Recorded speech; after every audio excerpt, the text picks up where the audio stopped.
가운데 주님 시간을 분별하여 귀한 말씀을 듣는 자리에 불러주시니 감사합니다. 아멘. 오늘과 저희 가운데 죽어있는 우리를 위해 중보자로 보내주신 예수 그리스도를 통해 율법 아래 죄인된 우리의 종길 같은 데를 눈과 같이 깨끗이 하여 주시옵소서. 아멘. 예수 그리스도를 믿음으로 인해 허락하신 크신 은혜로 우리들을 의인으로 불러주셨사오니 우리 모두 주의 안에 거하며 주님의 귀한 성전이 되게 하여 주시옵소서. 아멘.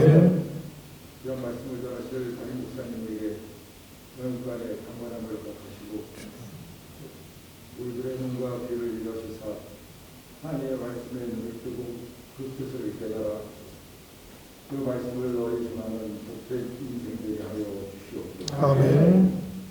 말씀 시간까지 성령 하나님 함께 하시길 원하오며 예수님 이름으로 기도드리옵나이다. 아멘. 예, 감사합니다. 우리 오늘 로마서 5장 우리 시작하기 전에 한 5분 정도 우리가 로마서 4장 우리가 한번 잠깐 복습하고 5장으로 우리 들어가도록 그렇게 하겠습니다. 로마서 4장 말씀은 보면 아브라함을 통해서 한 가지를 증명하려고 했어요. 우리가 지난주에 좀 쉬어가지고 2주나 쉬었기 때문에 기억이 잘 안 나시겠지만 예, 로마서 4장은 아브라함이 주제였고 이 아브라함을 통해서 무엇인가 한 가지를 증명하려는 것이었습니다. 그게 무엇일까요? 갑자기 이렇게 물으니까 예,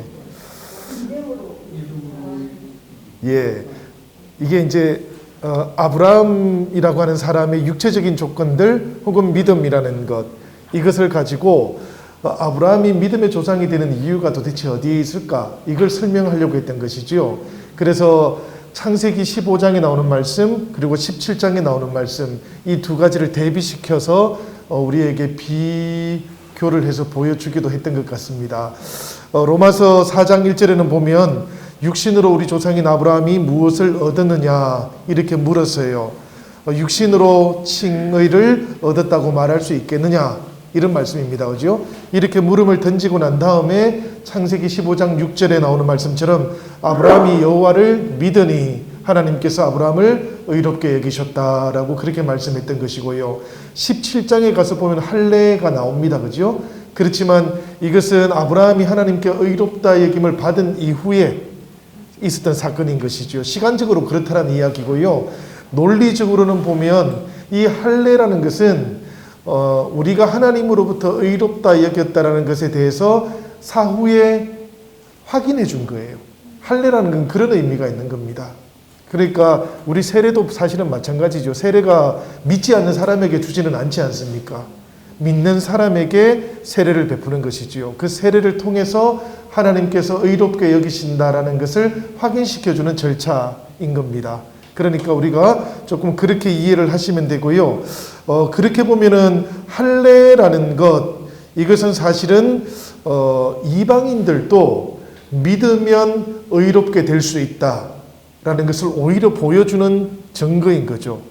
유대인들은 이걸 거꾸로 생각했던 겁니다. 그죠? 할례를 받아야만 의롭게 되지라고 생각했지만 로마서는 아주 분명하게 할례라는 것, 이것이 유대인들에게도 똑같이 믿음으로 의롭게 되는 것에 대한 증거지 않느냐. 그러니까 이방인들도 똑같이 믿음으로 의롭게 되면 이 할례를 받아서 의롭다는 것을 증거할 수는 있다. 그렇지만 이방인들이 굳이 할례를 받을 필요는 없다고 그렇게 이야기했던 것입니다. 이게 우리 로마서 우리 4장에 나왔던 말씀이고요.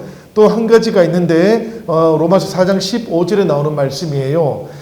율법은 진노를 이루게 하나니 율법이 없는 곳에는 범법도 없느니라 라는 말씀입니다. 그죠? 여기서 우리가 중요하게 생각해 볼 것은 범죄함이 없다가 아니고 범법함이 없다라는 것, 이것을 우리가 기억하는 것이 대단히 중요하다고 그렇게 말씀을 드렸어요. 유대인들 같은 경우에는 율법을 지킵니다. 그죠? 율법을 지키면서 죄라는 것이 무엇인지를 알게 되었던 것이고요. 이방인들은 율법 자체가 없었던 사람들이라면 어떻습니까, 여러분? 자신들이 행하는 그 죄를 죄라고 알지도 못한 채 살았다라는 이런 의미를 가지고 있는 거예요. 로마서의 맥락에서는 그렇다는 이야기입니다. 그래서 우리가 생각을 해보면 율법이 있는 유대인들은 율법을 통해서 범법을 깨닫게 되는 것이고요. 율법이 없는 이방인들은 죄가 죄인지도 모르는 채 그렇게 살아가고 있어서 그래서 무엇이 필요하다고 말씀하는가 하면 은혜가 필요하다. 아주 분명하게 그렇게 이야기하는 것이지요. 4장 16절 말씀은 바로 이렇게 유대인들하고 이방인들을 염두에 두고 했던 말씀이에요. 우리 4장 16절 한번 읽어볼까요? 우리 같이 우리 성경 한번 찾으시고 4장 16절 조금 깁니다만은 우리 같이 한번 외워보면 좋겠네요. 우리 암송을 몇 절 하기로 했죠?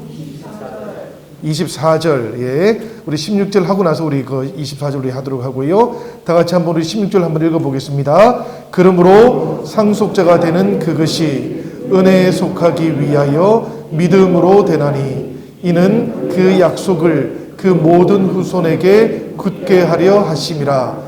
율법에 속한 자에게 뿐만 아니라 아브라함의 믿음에 속한 자에게도 그러하니 아브라함은 우리 모든 사람의 조상이라. 아멘. 이 말씀을 보면 여러분 여러 가지 내용들이 조금 들어있는 것 같기는 하지만 핵심은 바로 그겁니다.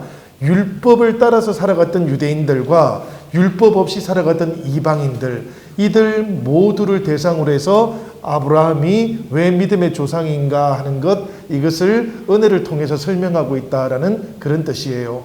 우리가 이것을 잘 기억할 수 있으면 좋겠고요. 우리 24절 말씀도 한번 이제 외워보면 좋겠는데, 다들 좀 외워보셨습니까? 오늘 이 자리에 안 오신 분들은 이거 못 외워가지고 안 오신 거 아닌가 몰라요. 예, 우리 24절 우리 다 같이 한번 외워보도록 하겠습니다. 시작. 의로 여기심을 받을 우리도 위함이니 곧 예수 우리 주를 죽은 자 가운데서 살리신 이를 믿는 자니라. 아멘. 예, 이 말씀은 이 로마서 4장에 나오는 말씀의 내용들을 조금 요약하고 있는 그런 말씀이기도 하지요.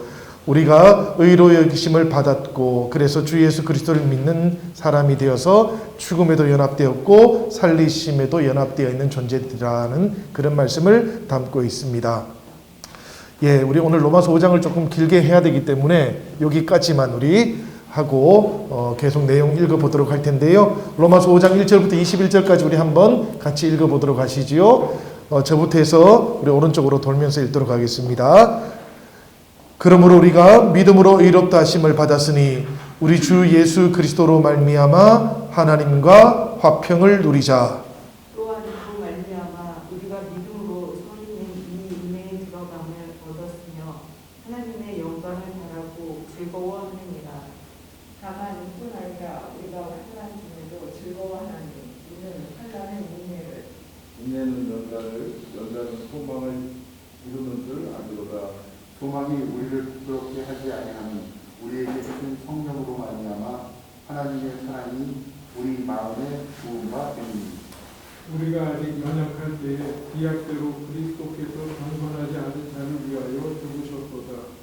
의인을 위하여 죽는 자가 쉽지 않고 선의를 위하여 용감히 죽는 자가 혹 있거니와 우리가 아직 죄인 되었을 때 그리스도께서 우리를 위하여 죽으심으로 하나님께서 우리에 대한 자기의 사랑을 확증하셨느니라. 그러면 이제 우리가 그의 피로 말미암아 의롭다 하심을 받았더니 더욱 그로 말미암아 진노하심에서 구원을 받을 것이니 우리가 어느새 그의 아들의 죽으심으로 말미암아 하나님과 화목하게 되었으니 화목하게 된 자로서는 더욱 그의 사랑하심으로 말미암아 구원을 받을 것입니다. 그뿐 아니라 이제 우리로 화목하게 하신 우리 주 예수 그리스도로 말미암아 하나님 안에서 또한 즐거워하느니라. 그러므로 한 사람으로 말미암아 죄가 세상에 들어오고 죄로 말미암아 사망이 들어왔나니 이와 같이 모든 사람이 죄를 지었으므로 사망이 모든 사람에게 이르렀느니라. 죄가 율법 있기 전에도 세상에 있었으나 율법이 없었을 때에는 죄를 죄로 여기지 아니하였느니라. 그러나 아담으로부터 모세까지 아담의 범죄와 같은 죄를 짓지 아니한 자들까지도 사망의 왕노릇 하였다니 말하는 오실 자의 의미니라.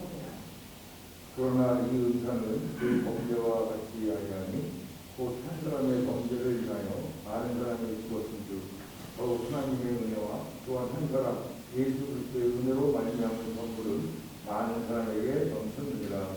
또 이 선물은 범죄한 한 사람으로 말미암은 것과 같지 아니하니 심판은 한 사람으로 말미암아 정자에 이르렀으나 은혜가 많은 범죄로 말미암아 의롭다 하심에 이름이라. 한 사람이 범죄로 말미암아 사망이 그 한 사람을 통하여 왕노릇 하였은즉 더욱 은혜와 의의 선물을 넘치게 받은 자들은 한 분 예수 그리스도를 통하여 생명 안에서 왕노릇 하리로다.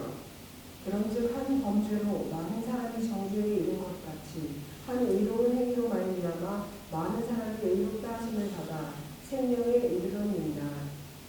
한 사람이 순종하지 아니함으로 많은 사람이 죄인이 된 것 같이 한 사람이 순종하심으로 많은 사람이 의인이 되리라. 율법이 들어온 것은 범죄를 더하게 하려 하니라. 그러나 죄가 더한 곳에 은혜가 더욱 넘쳤나니 이는 죄가 사망 안에 왕노릇한 것 같이 은혜가 또한 우리로 말미암아 왕노릇하여 우리 주 예수 그리스도로 말미암아 온생에 이르게 하였습니다. 아멘. 예, 우리가 로마서 5장의 말씀을 이렇게 읽어봤는데요. 무슨 내용인지는 다들 아시겠지요. 내용이 무슨 내용인지는 아실 것 같고, 다만 그 안에 보면 내용이 조금 이해가 될 듯 말 듯 한 그런 부분들도 있는 것 같아요. 우선 우리가 조금씩 이렇게 말씀들을 살펴보려고 하는데, 이 로마서 5장 말씀 읽으시면서 하나님께서 약속하신 모든 것이 실현되는 그리스도인의 삶을 한번 상상을 해보시면 좋을 것 같아요. 그 약속들 가운데에서 한 사람 한 사람과 하나님 사이에 사랑하고 영접하는 그런 관계들도 떠올려 보시면 좋을 것 같습니다. 이 로마서 5장은 이것을 염두에 두셔야 돼요. 하나님과 나 사이에 온전하게 평화를 이루는 것, 그리고 은혜 안에 우리가 받아들여졌다라는 것, 이것을 우리가 받아들이고 또 이해하고 그러면서 이 말씀을 읽어가는 것, 이것이 가장 중요합니다. 어떤 때는 보면 그 상황에 어떻게 도입하는가가 대단히 중요할 때가 있지요. 이 로마서 5장은 바로 그런 도입부가 대단히 중요한 그런 내용이에요. 사람들한테 이게 쉬운 건 아닙니다, 여러분. 사람의 행동뿐만 아니고 사고라든지 감정이라든지 이런 것들이 하나님에 대해서 반항하거나 우상 숭배를 하고 있기 때문에 그래요. 그러니까 사실 사람 편에서는 하나님과 관계를 회복한다라는 것, 화해를 이룬다라는 것, 이게 불가능하기 때문에 이게 대단히 어려운 일인 것이지요. 우리가 성경을 조금 더 생각해 보면 사실은 기도하는 것, 이것도 우리에게는 쉽지 않은 일입니다. 왜 그런가 하면 사람의 구조 작업, 이 로마서는 8장까지는 사람들이 어떻게 하나님에게 구조되었는가, 이걸 다루고 있는 내용인데요. 이 사람의 구조 작업을 다루고 있는 마지막 로마서 8장에 가서 보면 26절에 기도와 관련해서 성령이 탄식하고 있다, 이렇게 말씀하고 있지요. 사실 이게 우리에게는 기도가 어렵다는 이야기예요. 하나님 앞에 나아가고 하나님께 자기를 고백하고 인정하고 하나님의 뜻을 전적으로 받아들이는 것, 이게 대단히 어려운 일이라는 겁니다. 그래서 성령께서 말할 수 없는 탄식으로 우리를 위해서 대신 빌어 주셔야 된다라는 그런 뜻도 가지고 있는 것이지요. 우리가 8장 26절 말씀 제가 한번 읽어볼 테니까 여러분들 들어보셔요. 이와 같이 성령도 우리의 연약함을 도우시나니 우리는 마땅히 기도할 바를 알지 못하나 오직 성령이 말할 수 없는 탄식으로 우리를 위하여 친히 간구하시느니라. 아멘. 성령의 기도인 겁니다. 이게 성령께서 우리를 위해서 대신 기도해 주신다라는 이야기고요. 그렇게 우리의 마음을 움직여 주실 때에 하나님과 우리 사이에 온전한 화해가 이루어질 수 있다라는 그런 뜻이지요. 이것을 염두에 두면서 우리가 오늘 5장의 첫 두 구절을 한번 살펴보겠습니다. 이 1절과 2절에는 보면 누릴 것이 하나 나와요. 누리는 것이 하나 나오고 또 자랑할 것도 나옵니다. 우리 1절 말씀 우리 같이 한번 읽어보도록 하지요. 다 같이 읽겠습니다. 그러므로 우리가 믿음으로 의롭다 하심을 받았으니 우리 주 예수 그리스도로 말미암아 하나님과 화평을 누리자. 아멘. 누릴 것은 분명합니다. 그죠? 하나님과 화평을 누리는 것. 누리는 건 이건데요. 그런데 이 1절의 말씀은 가만히 우리가 조금 살펴보면 그러므로라는 말과 함께 시작이 되지요. 이 그러므로라는 말은 무엇하고 연관이 되어 있는가 하면 로마서 4장 23절, 24절, 25절하고 연관이 되어 있는 거예요. 예수님께서 우리들이 범죄한 것 때문에 내어줌이 되셨고 우리를 의롭다 하시기 위해서 다시 살아나셨다라는 겁니다. 이것을 우리가 온전히 믿을 때 아브라함처럼 의롭게 될 수 있다라고 그렇게 말씀하고 있는 것이지요. 그리고 이렇게 의롭다 하심을 받게 될 때에 우리 성도들에게는 비로소 누릴 것이 생겨난다라는 그런 뜻입니다. 그래서 그러므로라고 이렇게 1절이 시작이 되고 있는 것이지요. 하나님과 화평을 누리는 것, 이것은 비로소 이때부터 생겨날 수 있다라는 그런 뜻이에요. 의롭다 하심을 받았다라는 것, 이것은 여러분 우리 하나님과 우리 사이에 평화로운 관계가 조성이 되었다라는 그런 뜻입니다. 그지요? 근데 사실 이게 가능하지가 않잖아요. 하나님과 우리 사이에 평화로운 관계가 만들어진다라는 것은 우리가 죄인이라는 걸 내려놓아야 가능하지 않습니까?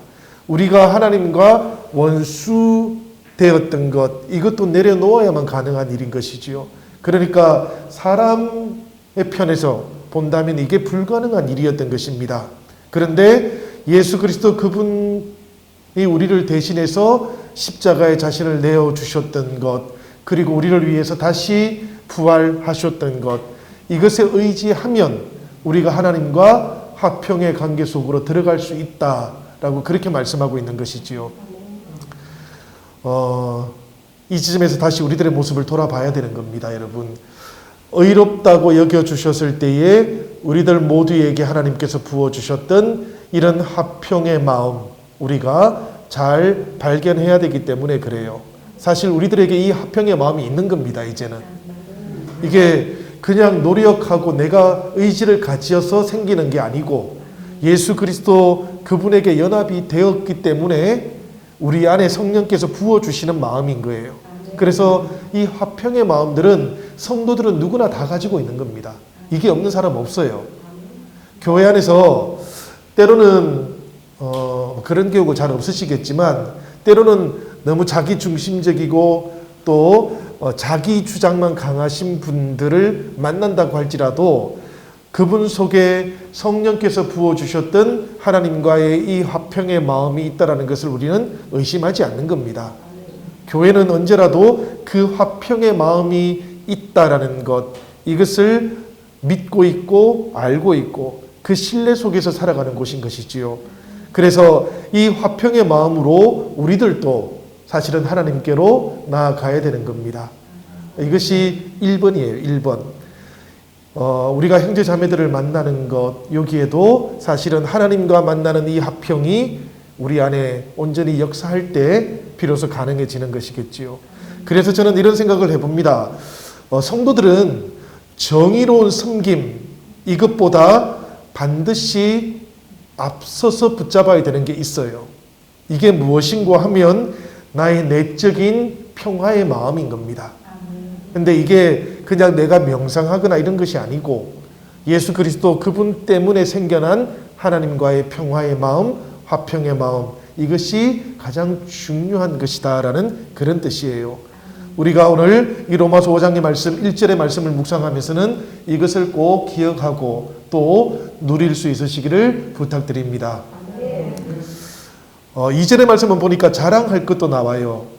우리 2절 말씀 같이 한번 또 읽어보도록 할까요? 다 같이 읽겠습니다. 또한 그로 말미암아 우리가 믿음으로 서 있는 이 은혜에 들어감을 얻었으며 하나님의 영광을 바라고 즐거워하느니라. 아멘. 이 말씀 속에서 보면 즐거워하느니라 라는 말은 자랑하다 라는 이런 뜻이에요, 사실은. 그래서 하나님의 영광을 바라고 즐거워한다 라는 이 말은 하나님의 영광을 자랑합니다 라는 그런 뜻인 겁니다. 그런데 여러분, 이 이전의 말씀도 가만히 살펴보니까 이 말씀 속에 의롭게 되는 것, 이것은 은혜 안에 들어간다 라는 이런 의미를 가지고 있다는 것을 우리가 발견하게 돼요. 2절의 말씀 속에 은혜에 들어감을 얻었으며 라고 이렇게 되어 있지 않습니까? 이 말씀은 시제도 참 중요합니다. 왜 그런가 하면 이 시제가 현재 완료형이에요. 그러니까 이미 들어감이 이루어졌다라는 그런 뜻입니다. 우리가 예수 그리스도 그분과 연합되어졌을 그때에 이미 우리들은 은혜 안으로 들어감을 입었다, 얻었다라는 그런 뜻인 것이지요. 그러니까 우리가 이 2절의 말씀은 말은 사실은 얼핏 보면 쉽지만 내용이 어려워요. 여기에 보면 또한 그로 말미암아 우리가 믿음으로 서 있는 이 은혜에 들어감을 얻었으며 이렇게 되어 있거든요. 영어 성경이나 독일 성경 이런 데는 보면 서 있는이라는 말은 전부 관계대명사절로 만들어져 있어요. 그러니까 믿음으로 은혜에 들어가는데 이 은혜가 무엇인가 하면 우리가 그 안에 서 있는 은혜라는 그런 뜻입니다. 그래서 이미 우리들 모두가 이 은혜 안에 서 있는 것, 이것이 그리스도와 연합되었을 때에 이미 이루어졌다라는 그런 의미를 가지고 있다는 것을 잘 기억하시고요. 이 말씀의 의미를 살려가지고 이 2절을 번역해 보면 번역이 이렇게 돼요. 예수 그리스도를 통하여 우리는 우리가 서 있는 이 은혜로 가는 믿음 안에 있는 길을 얻었으며 하나님께서 주시는 미래적인 영광에 대한 소망을 자랑하고 있습니다. 이게 우리말 지금 2절하고 좀 다르지요. 미래적인 이런 말도 없지요. 그죠?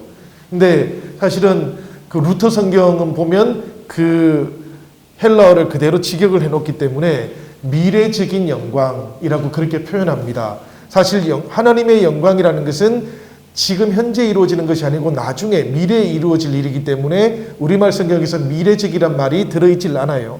그런데 헬라어 성경의 의미로는 보면 이것이 미래적인 영광을 바라보고 또 자랑합니다라고 그렇게 되어 있는 것이지요.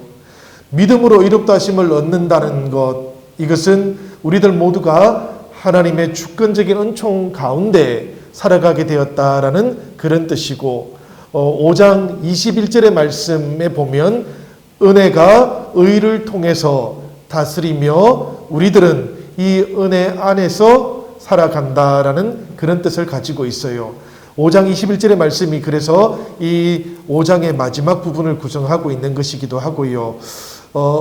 은혜 아래에서 살아간다라는 말씀은 사실은 6장에 나오는 말씀이기도 해요. 이 5장을 기초로 해가지고 6장이 이어지고 있기 때문에 말씀이 이렇게 연결이 되는데 6장 14절 말씀 우리 같이 한번 읽어보도록 할까요? 6장 14절 말씀입니다. 우리 다 같이 한번 읽어보지요. 죄가 너희를 주장하지 못하리니 이는 너희가 법 아래에 있지 아니하고 은혜 아래에 있음이라. 아멘. 이 말씀을 보니까 우리들 모두는 아주 분명하게 은혜 아래에 있는 거예요. 이 은혜 아래라는 말을 어떤 분들은 이제 통치의 영역이라고 이렇게 표현도 합니다. 그러니까 우리가 어떤 이걸 1차원, 2차원, 3차원 이렇게 생각한다면 마치 3차원적인 그런 영역이라고 생각하는 것이죠. 그래서 우리들은 죄의 통치 영역 아래에 있는 것이 아니고 은혜가 다스리는 그 영역 아래에 있습니다. 그래서 그 은혜가 우리의 모든 일상들을 실제로 다스립니다라는 그런 뜻을 가지고 있다 그래요. 이 대목에서도 우리가 놓치지 말아야 될 것, 그것이 하나 있다면 바로 이 화평과 은혜 아래에 있다라는 것이 미래적인 영광에 대한 소망이 있는데 우리에게는 그 소망의 초석이라는 겁니다. 우리가 미래적인 영광을 바라보면서 소망을 가지는 것이거든요. 근데 그 소망의 가장 중요한 이유가 뭘까 생각해 보면 우리가 하나님과 화평 가운데 있다라는 것이고, 두 번째는 하나님의 은혜 아래에 있다라는 겁니다. 그래서 소망이 우리들에게 부끄럽지가 않은 거예요. 로마서 5장 3절 4절은 그렇게 이어지는 겁니다, 여러분. 우리가 보통 환난은 인내를, 인내는 연단을, 연단은 소망을 낳는다는 말씀을 잘 기억하고 있으시겠지만 이 1절과 2절의 말씀하고 연결이 되지 않으면 3절과 4절은 그 의미를 다 잃어버려요. 우리 로마서 5장 3절 4절 말씀 같이 읽어보도록 하시지요. 다 같이 읽겠습니다. 다만 이뿐 아니라 우리가 환난 중에도 즐거워하나니 이는 환난은 인내를, 인내는 연단을, 연단은 소망을 이루는 줄 알미로다. 아멘. 이 말씀 속에서 여러분 중요한 것이 뭘까 좀 생각을 해보면 사실은 소망이 중요한 말이에요. 이 로마서 5장 2절에 보면 소망에 대한 이유들을 다루고 있거든요. 그리고 3절과 4절에서 소망이 나오는 부분이 있는 거예요. 그러니까 소망이 앞절하고 연결되어 있다는 거예요. 그런데 이 소망이 뭐냐 하면 이것은 기쁠 때에도 우리가 하나님의 그 은혜 아래에 있을 때에 우리가 이 소망의 이유를 가질 수 있는 것처럼 환난 중에도 이 소망의 이유를 우리가 가질 수 있다는 것이지요. 이 환난 중에서도 우리가 소망의 이유를 가지는 이유는 무엇인가 하면 이 환난이 결국에는 소망으로 열매 맺기 때문인 거예요. 환난은 인내를 낳고 인내는 연단을 낳고 연단은 소망을 낳는다라는 것은 이제 표현을 할 때 이것이 이렇게 표현이 되는 것이지요. 그렇지만 환난이 소망을 낳는 겁니다. 그래서 환난 속에서도 우리가 기뻐하고 자랑할 수 있는 거예요. 이것을 조금 더 우리가 살펴볼 텐데요. 우리가 은혜의 자리에 들어가고 하나님 영광에 이르게 될 소망을 자랑하는 믿음의 사람들이지요. 그런 우리들은 바로 이 소망 때문에 다른 것도 자랑할 수 있다는 이야기입니다. 그것이 바로 환난이 소망을 낳는 이야기예요. 세번역 성경에서는 환난이 인내의 능력을 낳고 인내의 능력은 단련된 인격을 낳고 단련된 인격이 소망을 낳을 줄 안다라고 그렇게도 표현해요. 조금 더 자세하게 표현을 해놓은 것이지요. 이렇게 번역을 해보면 로마서 5장 5절은 4절 마지막에 나오고 있는 이 소망을 이어받아 가지고 이 소망이 우리를 부끄럽게 하지 아니함은 이렇게 연결이 되는 겁니다. 우리 5절 말씀 제가 한번 읽어볼게요. 소망이 우리를 부끄럽게 하지 아니함은, 자 이제 소망이 우리를 부끄럽게 하지 않는 이유가 나옵니다. 우리에게 주신 성령으로 말미암아 하나님의 사랑이 우리 마음에 부은 바 됨이니 라고 이렇게 되어 있어요. 소망이 의롭다 부르심을 받은 자들을 부끄럽게 하지 않는 이유, 이 이유가 무엇일까 보니까 사실은 5절부터 시작해서 쭉 이어져서 10절까지 이어지는 큰 말씀 덩어리인데요.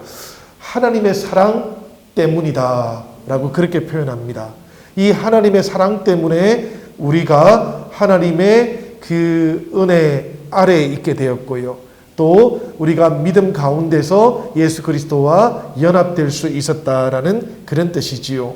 하나님께서 사랑을 우리의 마음속에 이렇게 부어주셨기 때문에 이 사랑을 통해서 소망을 부끄럽게 여기지 않을 수 있게 되는데, 이제 6절부터 10절까지 이 하나님의 사랑을 로마서는 다시 한 번 더 설명을 해줘요. 우리가 잘 아는 말씀이지요. 사실은 이 6절부터 10절은 6절의 말씀은 보시면 우리가 아직 약할 그때에 그리스도께서 경건하지 않은 사람을 위해서 죽으셨습니다 라고 그렇게 말씀합니다. 사람이 악하고 무력한 죄인이었을 때에 주님께서 우리를 대신해서 죽으셨다. 이것을 통해서 하나님이 얼마나 사람을 사랑하시는지를 확인해 보라는 그런 말씀이기도 합니다. 7절에 보면 의인을 위해서 죽기가 쉽지가 않고요. 선인을 위해서 죽는 자가 간혹 있다고는 이야기를 해요. 그렇지만 로마서는 아주 분명하게 죄인을 위해서 죽는 경우는 없다고 그렇게 말씀하고 있는 겁니다. 그런데 주님께서 우리가 죄인이 되었을 그때에 우리를 위해서 대신 죽어주셨다라고 그렇게 말씀하는 것이지요. 이것이 하나님의 사랑이다라고 말씀하는 겁니다. 그리고 8절부터 이어지는 말씀은 조금 논리적이지요. 그죠? 쉬운 말씀이지만 논리적입니다. 우리 8절 말씀 다 같이 한번 읽어볼까요? 우리가 아직 죄인 되었을 때에 그리스도께서 우리를 위하여 죽으심으로 하나님께서 우리에 대한 자기의 사랑을 확증하셨느니라. 죄인 되었을 때에 하나님께서 우리를 사랑해 주셨다라는 그런 말씀이지요. 그래서 그리스도의 피로 의롭게 된 지금은 그러면 어떨까요? 지금 8절의 말씀은 죄인 되었을 때 우리를 왜 대신 죽어주셨어요. 그러면 그 다음에 그리스도께서 보혈을 흘려주셨어요. 보혈을 흘려주시고 우리가 믿음으로 나아가면 우리가 의롭게 되는 것 아니겠습니까? 그죠? 이렇게 의롭게 된 그 다음에는 어떤 일이 일어나겠느냐라는 말씀인데요. 9절 말씀 우리 같이 한 번 더 읽어보도록 하지요. 다 같이 시작. 그러면 이제 우리가 그의 피로 말미암아 의롭다 하심을 받았으니 더욱 그로 말미암아 진노하심에서 구원을 받을 것이니. 주님의 피로 말미암아서 의롭다 하심을 받은 우리들은 예전보다도 더욱더 하나님의 진노하심에서 구원을 받게 되는 것 아니겠습니까? 사실 이것은 말할 필요도 없는 이야기지요. 그죠?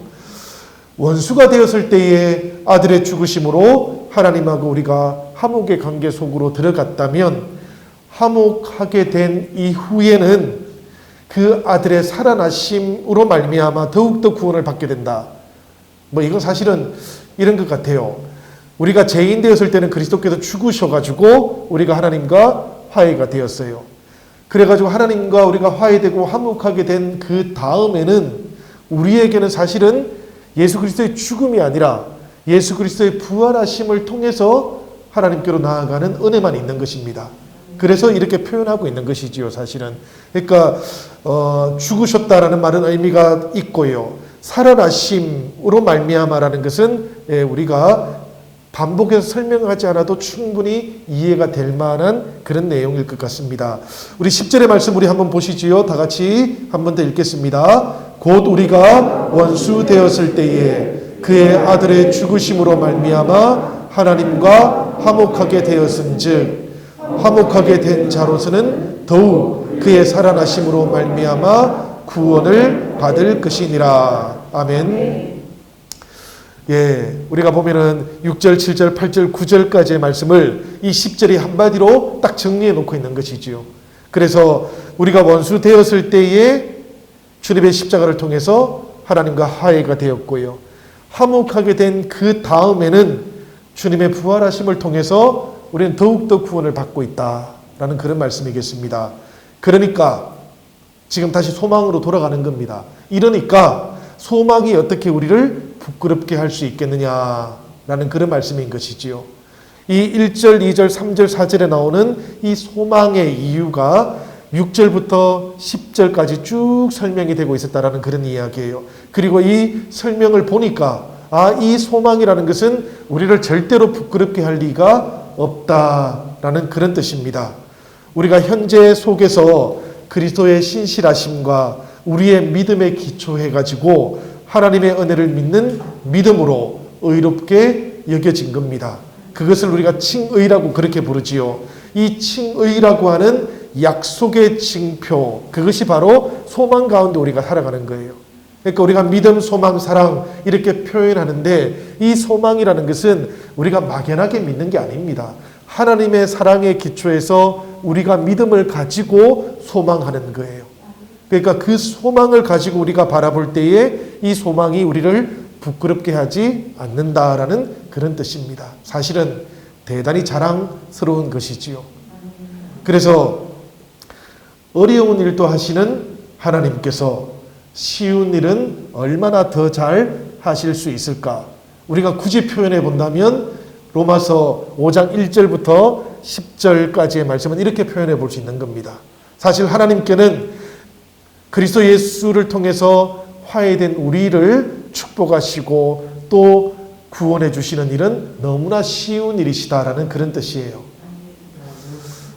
그런데 우리 11절에는 보니까 여기에 자랑할 것이 하나 더 있다고 추가적으로 말씀해 놓고 있지요. 그뿐 아니라 이제 우리로 화목하게 하신 우리 주 예수 그리스도로 말미암아 하나님 안에서 또한 즐거워하느니라.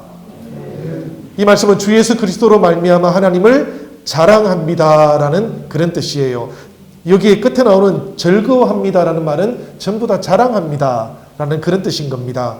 우리가 로마서 2장 17절을 보시면 유대인들이 자랑했던 게 하나 있어요.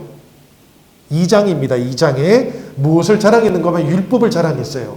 율법을 하나님으로부터 받았다라는 것, 이것을 자랑했고, 이 율법을 의지해서 이 유대인들은 독특한 사람들, 구별된 사람들이 되었다라고 그렇게 자랑을 했던 것이지요. 그런데 유대인들의 이 자랑거리, 이것이 얼마나 공허한 것인지를 사실은 로마서 1장부터 4장까지 쭉 설명을 해 주었던 겁니다. 그리고 난 다음에 로마서는 사실은 율법이 아니고 예수 그리스도의 복음이야말로 사람들의 모든 교만을 무너뜨리는 것이라고, 하나님과 참된 화해를 이루어가는 길이라고 다시 자랑하고 있는 거예요. 지금 누릴 것이 있고 자랑할 것이 이렇게 있다라고 말씀하고 있는 것입니다. 우리가 로마서 1장부터 11절까지의 말씀을 우리가 이렇게 맥락을 따라서 한번 쭉 기억해 보시기를 바라고요. 이렇게 말씀들이 이어지다가 12절부터는 갑자기 죄의 문제를 본격적으로 다루기 시작해요. 12절 말씀 우리가 한번 읽어볼 텐데 원죄와 관련되어 있는 말씀이에요. 한번 우리 같이 읽어보도록 하시지요. 그러므로 한 사람으로 말미암아 죄가 세상에 들어오고 죄로 말미암아 사망이 들어왔나니 이와 같이 모든 사람이 죄를 지었으므로 사망이 모든 사람에게 이르렀느니라. 아멘. 원죄에 대한 말씀이에요. 로마서 5장 17절 상반절도 똑같은 말씀이에요. 한 사람의 범죄로 말미암아 사망이 그 한 사람을 통하여 왕노릇 하였은즉이라고 그렇게 말씀하고 있어요. 이게 전부 원죄에 대한 말씀이지요. 그런데 여러분, 이 로마서 5장 12절부터 21절까지 이어지는 말씀은 원죄만 다루고 있지는 않아요. 원죄가 가지고 있는 보편성, 치명성 이런 것들을 다루고 있기는 한데, 그 대신에 하나님께는 더 좋은 계획이 있으시다. 이 원죄의 보편성을 무너뜨릴 수 있는 더 좋은 계획을 가지고 있으시다라는 것을 말씀하고 있는 거예요. 그러니까 로마서 5장 12절부터 21절까지를 원죄에 대한 말씀이다라고 기억하시지 마시고, 이 원죄에도 불구하고 하나님께서 우리를 통해서 이루어 가시고자 하시는 구원의 보편성이 예수 그리스도에게 있다라는 것, 이것을 기억할 수 있으면 제일 좋겠습니다. 원죄 잠깐 우리 한번 생각해 보지요. 이 원죄라는 것은 라틴어로는 페카툼 오리기날레라는 말입니다. 이 페카툼이라는 게 죄라는 뜻이거든요. 오리기날레는 오리지널입니다. 그죠? 그러니까 근원적인 죄라는 뜻이에요. 근데 이제 이 근원적인 죄라는 것을 죄의 기원을 다루는 문제라고들 많이들 생각하셔요. 우리 창세기에 나오는 에덴 동산에 그 아담과 하와가 선악을 알게 하는 나무 열매를 먹고 죄를 범했다라고 하는 이 이야기를 죄의 기원이라고 그렇게 생각한다는 것이죠. 그런데 사실 이 로마서 5장을 읽어보면 최소한 이 로마서 5장에서 다룰 때는 이 원죄가 죄의 기원을 다루고 있지는 않아요. 조금 다른 맥락에서 이야기를 하고 있다는 것을 우리가 한번 따라가 볼 건데요. 독일 말로는 이 원죄라는 것은 에릅춘데라고 그렇게 되어 있어요. 에릅춘데라는 것은 뭔가 하면 이제 유산되는 죄, 직역하면 그렇습니다. 유산이 되는 죄라는 건데요. 승계되는 죄라고 그렇게 조금 더 이제 설명할 수 있을 것이고, 의미는 무엇인가 하면 이것이 모든 사람들에게 영향을 미치고 있는 죄라는 그런 뜻이에요. 우리는 보통 이 승계되는 죄라든지 이렇게 생각하면 유전죄 이렇게들 그냥 생각해 버리고 마는데, 그런 뜻은 아니라는 거예요. 원죄에 대해서 이 말씀들을 읽어가다 보면 사람들은 종종 이런 생각들도 하시는 것 같습니다. 원죄가 본래 있는 거라면 사람들은 죄를 짓든지 안 짓든지 관계없는 거 아니냐. 죄는 이미 있는 건데. 이렇게 생각하기도 하시고요. 또 두 번째는 어떻게도 생각하시는가 하면 죄인으로 태어난다면 죄를 지어도 죄 짓는 사람의 탓이 아니고 죄 탓 아니냐. 우리말에도 이런 말 있잖아요. 죄는 미워하되 사람은 미워하지 말라. 이런 말이 있잖아요. 그죠? 그러니까 미워해야 될 것은 죄인이 아니지 않냐. 근데 사실 우리 그리스도교 신앙은 그렇게 생각하지는 않아요. 뭐 죄라는 것은 대단히 치명적이고 악한 것이지만 사실은 죄를 짓고 있는 사람을 문제 삼습니다. 일단 그렇기는 한데요. 일단 그렇다 치고 로마서를 조금 읽어보면 죄에 대한 문제를 조금 전에 제가 여러분들에게 던졌던 두 가지 물음의 방식처럼 이렇게 다루지를 않아요. 관심 영역이 아니에요. 이것은. 로마서는 조금 다르게 죄의 문제를 접근하고 또 설명도 하고 있는 겁니다. 그게 뭔가 하면 죄가 가지고 있는 보편성에 대해서 문제를 삼고요. 두 번째는 죄가 가지고 있는 심각성에 대해서 문제를 삼아요. 보편성이라는 것은 한 사람도 죄로부터 예외가 없다 라는 의미에서 보편적이라는 뜻입니다. 죄가 심각하다라는 말은 이 죄로부터 어떤 사람도 스스로 치유하지를 못했다라는 그런 뜻이에요. 이게 보편성과 심각성에 대한 이야기입니다. 그러니까 우리가 보통 원죄라고 부르고 있는 이 죄는 사람들에게 대단히 치명적인 거예요. 한 사람도 예외가 없었기 때문에, 한 사람도 이것을 치유하지 못했기 때문에. 그러니까 모든 사람들은 이 죄의 영향력 아래에서 태어나고 죽음을 맞이하게 되어 있다라는 그런 뜻이지요. 그러니 여러분, 제가 오늘 여기는 없는 얘기지만, 그러니 예수 그리스도는 얼마나 놀라운 분이시겠습니까? 이 교회 신앙 고백을 따라서 본다면 예수 그리스도는 정말로 놀라운 분이신 것이죠. 왜냐하면 바로 이 죄의 보편성과 심각성으로부터 벗어나 계시거든요. 그래서 놀랍다고 말씀하는 거예요. 예수 그리스도께서 하나님의 아들이시다고, 예수 그리스도께서는 죄가 없으시다고, 예수 그리스도께서는 오히려 이 죄를 치유하셨다라고 말할 때, 그래서 사람들은 엄청나게 놀라운 신앙 고백들을 했었던 겁니다. 하나님께서는 죄의 보편성, 이 죄의 심각성, 치명성, 이런 것들보다도 더 좋은 것을 계획하고 계시는데요. 그래서 이 로마서 5장은 죄의 원인과 죄의 결과에 대해서 설명하고 있는 것이 아니고, 관점이 어떻게 잡혀져야 하는가 하면 우리들이 원죄에 지금 참여되어 있다라는 것, 우리들이 아담 이야기를 읽을 때에는 나 자신을 읽어야 된다라는 것, 로마서 5장은 그렇게 우리에게 접근하고 있는 겁니다. 그래서 창세기에 나오는 에덴 동산 이야기는 죄에 대한 발생학적인 기원을 다루고 있지 않아요. 그 대신에 죄의 존재적인 본질이 어떤 것이냐라는 것을 알려주는 겁니다. 말이 조금 어렵지요, 여러분. 근데 발생학이 있는 겁니다. 그죠? 죄가 형성되고 자라고 태어나고 영향을 미치고 모든 사람들에게까지 영향을 미쳤다라고 하는 일반적인 우리 원죄에 대한 생각들이 있으신 것이지요. 근데 창세기에는 이렇게 다루지 않는다는 거예요, 죄를. 그 대신에 죄라는 것이 있고, 이 죄는 모든 사람들에게 치명성을 가지는 존재고, 모든 사람들은 이 죄를 치유할 수 없다라고 그렇게 얘기하는 겁니다. 이게 죄가 가지고 있는 본질이다, 이렇게만 설명을 해주고 있는 것이지요. 그래서 로마서라든지 혹은 이 로마서를 통해서 창세기의 말씀을 읽어갈 때에는 아담을 통한 죄의 기원을 읽어야 되는 것이 아니고, 아담을 통해서 드러난 죄의 본질이 아담과 아담에 참여하고 있는 모든 사람들에게 동일하게 나타난다라는 것, 이것을 우리가 읽을 수 있어야 되는 겁니다. 그래서 에덴 동산 가운데 우리들도 선악과 앞에 서 있어야 되는 것이고, 우리들도 아담처럼 결정해야 되는 순간을 가지고 있는 것이고요. 우리들도 아담처럼 결단해야 되는 그런 상황도 가져야 한다라고 그렇게 말씀하고 있는 것이지요.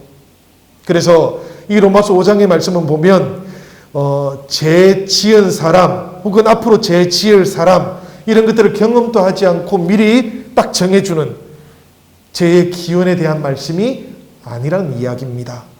오히려 다시 사람을 찾아오시는 하나님, 우리가 로마서 5장 8절에서 보았던 것처럼 그 하나님 앞으로 우리들도 지금 돌아가야 된다라고 그렇게 말씀하고 있는 책이라는 것을 우리가 기억하면 제일 좋겠어요. 그럴 때 우리는 아담이 되고 아담이 우리가 될 수 있기 때문에 그런 것입니다. 여러분, 이 죄의 심각성과 치명성 안에 내가 있다라고 하는 이 죄의 보편성을 우리들이 이 로마서 5장을 읽을 때는 깊이 묵상해 보시기를 부탁드려요. 로마서 5장 18절부터 21절까지의 말씀은 조금 깁니다. 조금 길기는 한데 한번 읽어보기는 하시지요. 우리가 전체적으로 18절부터 21절까지의 말씀 한번 같이 읽어보겠습니다. 그런즉 한 범죄로 많은 사람이 정죄에 이른 것 같이 한 의로운 행위로 말미암아 많은 사람이 의롭다 하심을 받아 생명에 이르렀느니라. 한 사람이 순종하지 아니함으로 많은 사람이 죄인 된 것 같이 한 사람이 순종하심으로 많은 사람이 의인이 되리라. 율법이 들어온 것은 범죄를 더하게 하려 함이라. 그러나 죄가 더한 곳에 은혜가 더욱 넘쳤나니 이는 죄가 사망 안에서 왕노릇한 것 같이 은혜도 또한 의로 말미암아 왕노릇하여 우리 주 예수 그리스도로 말미암아 영생에 이르게 하려 함이라. 아멘. 이 말씀은 다시 이제 어디로 돌아오는가 하면 죄라고 하는 큰 보편성을 다루다가 다시 유대인들과 이방인에게로 관심을 좁히고 있는 그런 말씀이에요. 그런데 여러분, 이 로마서 5장 20절에 잠깐 보시면 이 말씀 속에 갑자기 율법이 들어오고 있는 걸 우리가 발견해요. 죄에 대해서, 은혜에 대해서 막 다루고 있다가 갑자기 다시 로마서는 율법 이야기를 또 하고 있다라는 그런 뜻이지요. 율법이 들어온 것은 범죄를 더하게 하려 함이라. 그러나 죄가 더한 곳에 은혜가 더욱 넘쳤나니. 핵심은 뒤쪽에 있겠지요. 물론 죄가 더한 곳에 은혜가 더욱더 넘쳤다. 그런데 이 뒷부분으로 가기 전에 앞부분에 율법이 들어온 것은 범죄를 더하게 하려 함이라 라는 말씀도 이제는 우리가 충분히 알 것 같습니다. 그죠? 왜냐하면 율법이 없는 동안에는 죄를 죄인 줄 알지를 못했기 때문인 것이에요. 그런데 율법이 들어오고 나니까 유대인들은 죄를 죄라고 알게 되었던 거예요. 그렇지만 죄로부터 벗어날 길은 없었던 것이지요. 그래서 그들에게 꼭 필요했던 것이 무엇인가 하면 바로 은혜가 필요했던 겁니다. 죄가 더해진 곳에 은혜는 더욱더 넘쳤다라고 그래서 이렇게 말씀하고 있는 것인데요. 사실 이것이 이제 우리가 앞에도 조금 전에 우리가 읽어봤던 그 아담과 예수 그리스도 그 죄가 들어오는 과정과 구원이 들어오는 과정을 좀 비유적으로 혹은 비교해서 설명했던 내용의 핵심적인 해답입니다. 이것이. 생각해보면 아담이 범죄를 해가지고 죄가 들어왔어요. 물론 하와, 아담 똑같습니다. 사실은. 근데 그렇게 해서 죄가 들어왔을 때 이 죄가 사람들에게 모두에게 치명적인 영향을 끼쳤던 것처럼 은혜는 더욱더 크게 사람들에게 찾아왔다라고 그렇게 말씀하고 있는 것이지요. 그렇게 은혜가 찾아와서 사람들 모두가 다 이제는 그리스도 안에서 하나님의 자녀가 될 수 있었다라는 거예요. 그러니까 죄라는 것은 아담과 하와로부터 시작되었던 것이죠. 그리고 사람들에게 쭉 확산이 되어 갔는데 은혜라는 것은 어떻게 나오는가 하면 많은 사람들이 이미 죄를 짓고 있는 그 자리에 찾아온 겁니다. 그리고 주님의 은혜가 더욱더 넘칠 수 있도록 그렇게 역사해 주셨던 것이지요. 이 말씀이 20절에 나오는 죄가 더한 곳에 은혜는 더욱더 넘쳤다라는 말의 의미라는 것을 우리가 오늘 기억하시기를 바라고요. 예, 저희가 시간이 좀 거의 다 돼버려가지고 더 길게 하기는 조금 어렵습니다만은 예, 그 사람들이 가지고 있는 보편적인 악함이라는 게 있어요. 그런데 그런 악함이라는 것은 드러나지를 잘 않습니다. 우리가 살아가는 현실 속에서도 그래요. 잘 안 드러나요. 그런데 제가 방금 말씀드렸던 율법이 하는 일이 무엇인가 하면 바로 그런 세세적인 죄들, 감추어져 있는 죄들을 여기는 없나요? 빔 프로젝터에 탁 넣고 팍 띄워버리는 겁니다. 화면에 확 보이는 것이죠. 깜짝 놀라는 사건들이 나타나게 되는 겁니다. 그래서 이 율법이라는 것은 죄의 이목을 집중시키는 그런 능력을 가지고 있는 거예요. 그 대신에 죄를 멈추게 할 수 있는 능력은 처음부터 가지고 있지를 않아요. 그러니까 율법이 좋은 겁니까? 나쁜 겁니까? 그래도 좋은 것이겠지요. 왜냐하면 죄를 죄로 깨닫게 해주는 거니까. 다만 궁극적인 해결책은 되지를 못했던 것입니다. 이것이. 우리가 이걸 기억하면 좋겠어요. 그래서 바울이 죄가 더한 곳에 은혜가 더욱더 넘쳤다라고 그렇게 말씀을 하고 있는 것이고요. 5장 21절에 보면 이제까지는 제가 한번 읽어볼게요. 이는 죄가 사망 안에서 왕노릇한 것 같이 은혜도 또한 의로 말미암아 왕노릇하여 우리 주 예수 그리스도로 말미암아 영생에 이르게 하려 함이라 라고 이렇게 되어 있는데요. 아담에서부터 모세 때까지, 이때는 무슨 때입니까 여러분? 율법이 없던 때죠. 아담에서부터 모세 때까지라는 말은 율법이 없던 때예요. 그 다음에 모세 때로부터 지금 이 로마서가 서해지고 있는 때, 오늘 우리 시대까지를 생각해 보면 이때는 어떤 때인가 하면 율법이 들어온 때입니다. 그죠? 이때까지 통틀어서 우리가 보면 죄가 죽음 안에서 사람들을 다스렸어요. 이건 율법이 없던 시절에도 똑같았습니다. 율법이 없던 시절에도 죄는 사람들을 다스렸어요. 다만 사람들은 그것이 죄가 다스린다는 것을 알지 못한 채 통치를 받았던 것이지요. 율법이 들어오고 난 다음에는 당연히 죄가 사람들을 다스리도록 허용이 되어버렸던 것입니다. 그런데 하나님의 의로우심이 나타나고 난 이제는 어떻게 되었다라고 21절이 말씀하고 있는가 하면 은혜와 하나님의 의의 선물을 넘치게 받는 자들이 다스리는 새로운 시대가 열릴 것이다 라고 그렇게 말씀하고 있는 거예요. 은혜가 하나님의 의를 통해서 다스릴 것이다 라는 말의 의미가 바로 그런 뜻입니다. 은혜가 다스린다 이렇게 표현하니까 조금 낯설지요 여러분. 그렇지만 이 은혜와 하나님의 의로움의 선물을 받은 사람들이 다스리는 때가 올 것이다 이렇게 해석을 하면 의미가 훨씬 더 쉬워지는 것입니다.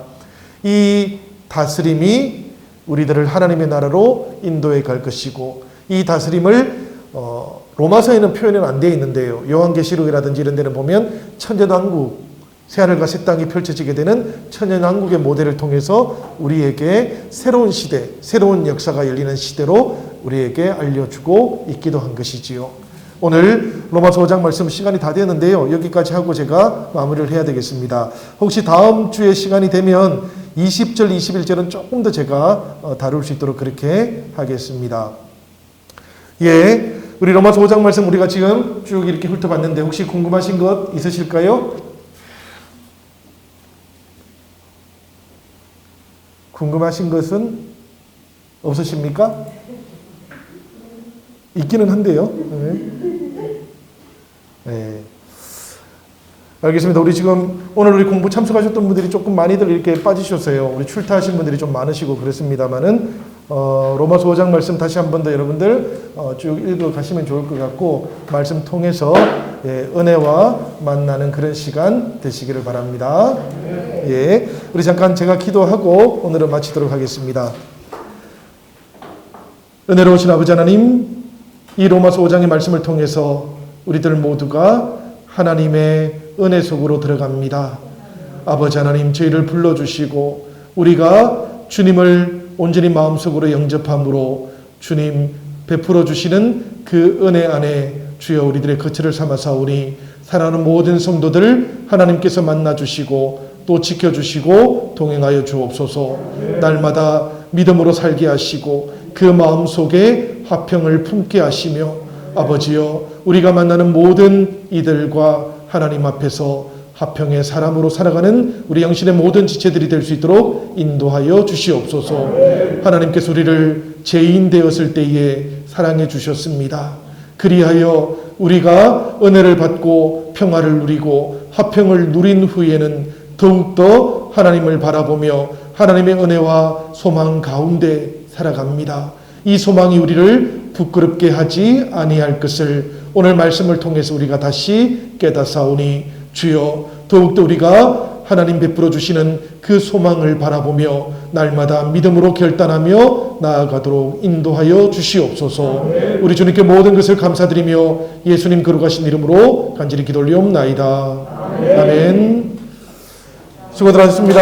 감사합니다.